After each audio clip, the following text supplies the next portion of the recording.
Takshashila Gurukul channel में आपका स्वागत है।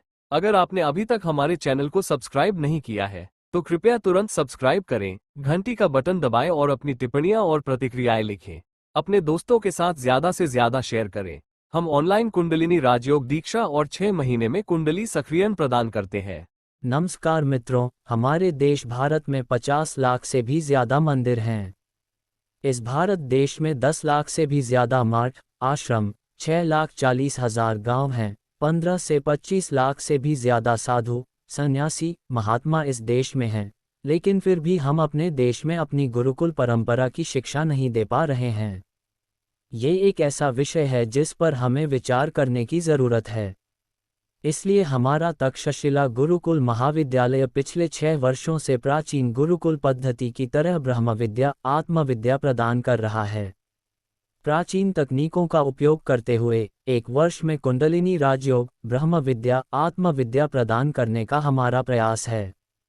पहले प्राचीन गुरुकुल में हम 12 वर्षों तक सीखे गए ज्ञान को 1 वर्ष में सिखाते थे और इसे कुंडलिनी राजयोग नाम देते थे। पहले हमें ये जानना होगा कि शिक्षा का क्या अर्थ है, फिर हमें ये जानना होगा कि शिक्षा का क्या अर्थ है। हमें शिक्षा और ज्ञान के बीच के अंतर को जानना होगा।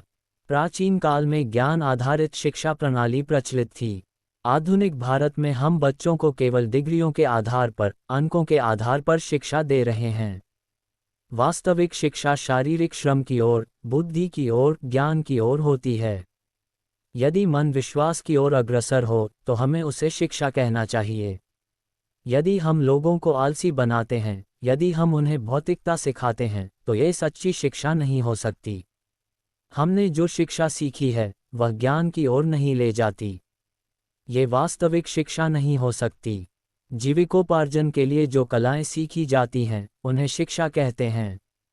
आधुनिक युग में सीखे जाने वाले सभी पाठ्यक्रम ग्रेड और डिग्री पर आधारित हैं। शिक्षा की व्यवस्था क्या है? प्राचीन गुरुकुलों में 14 विषय और 64 कलाएं पढ़ाई जाती थीं। कई गुरुकुल शिक्षा पर आधारित थे। गुरुकुलों में बच्चों को साहसी और बहादुर बनना सिखाया जाता था। ब्रह्मचर्य एक स्वाभाविक अभ्यास था। बड़ों का सम्मान और शास्त्रों में आस्था स्वाभाविक रूप से आती थी। सच बोलने का साहस उनमें स्वाभाविक रूप से आता था।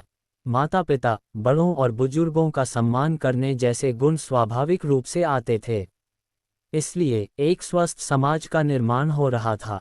महान गुरुकुलों को मुसलमानों और अंग्रेजों ने नष्ट कर दिया। वे धीरे धीरे बस गए और अंततः 1835 में, जब मैकॉले ने हमारी गुरुकुल शिक्षा प्रणाली को नष्ट कर दिया, अब हम कुंडलिनी राजयोग की प्राचीन तकनीक का उपयोग करके उसी तरह सिखा रहे हैं। 1. शरीर की शुद्धि। मानव शरीर में 72,000 तंत्रिकाएं हैं। उन्हें शुद्ध किया जा सकता है। 2. इडा पिंगला सुषुम्ना की 3 नसें हमारी पीठ के पीछे हैं। सुषुम्ना नाड़ी में 7 चक्र हैं। वे जागृत होंगे। 3. ब्रह्म ज्ञान कराया जाएगा। 4. भक्ति और ध्यान योग सिद्धि, कर्म योग सिद्धि। 5. तीसरी आंख खोलने का रास्ता दिखाया जाएगा। 7. गायत्री मंत्र जप और ध्यान। 7. ध्यान के माध्यम से आपको कई सिद्धियां मिलेंगी।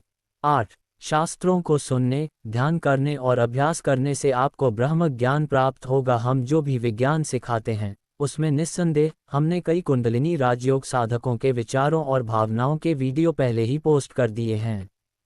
प्रमाण के लिए आप प्लेलिस्ट देख सकते हैं। कुंडलिनी राजयोग की शुरुआत ऑनलाइन या ऑफलाइन गुरु को उपहार देकर की जा सकती है। 7 चक्रों का वर्णन। 1. मूलाधार चक्र पृथ्वी सिद्धांत स्थिति गुदा 4 दल बीजाक्षर ला वना नीला भगवान गणपति ला धारक आकार मंदिरा। 2. स्वाधिष्ठान चक्र जल सिद्धांत स्थिति लिंग दल 6 बीजाक्षर वाम काला रंग भगवान ब्रह्मा आकार दंडक। 3. मणिपूरक चक्र अग्नि तत्व स्थिति नाभि 10 दल राम बीजाक्षर पीला रंग भगवान विष्णु कुंडलाकार। 4. अनाहुता चक्र वायु सिद्धांत स्थिति हृदय 12 दल एम बीजाक्षर स्वर्ण रंग भगवान रुद्र अर्धचंद्राकार आकार। 5 विशुद्ध चक्र आकाश सिद्धांत स्थिति गर्दन 16 दल हम बीजाक्षर धूम रंग भगवान जीवा दर्पण का आकार 6 आज्ञा चक्र स्थिति 2 पर्वों के बीच 12 दल हाम और क्षमा बीजाक्षर रत्नवर्ण भगवान बिंदु ज्योति आकार 7 सहस्रदल चक्र स्थिति सिर से 2 इंच ऊपर सहस्त्र दल पद्मा होम ओम सफेद रंग परब्रह्म भगवान आकार नीला आकार सप्त चक्र विवरण। मूलाधार में ऊर्जा कैसी है? जैसे एक सांप शिवलिंग के चारों ओर 3 बार लिपट कर नीचे की ओर मुख करता है, वैसे ही हमारे शरीर में कुंडलिनी ऊर्जा होती है। हमें तंत्र का प्रयोग करके ऊर्जा को ऊपर सहस्रधारा चक्र तक ले जाना चाहिए। यदि मूलाधार में ऊर्जा है, अर्थात काली आदि शक्ति पराशक्ति शिव सिर पर सहस्रधारा में विराजमान हैं। ऊर्जा को जागृत करें और ऊपर की ओर मुख करके उसे शिव से एकाकार करें। मिथुन करें, तब एक अमृत बरसेगा और उसका अनुभव करें। साधक समाधि प्राप्त करता है, वह जन्म मरण से मुक्त हो जाता है। यही कुंडलिनी राजयोग विद्या। नमस्कार है।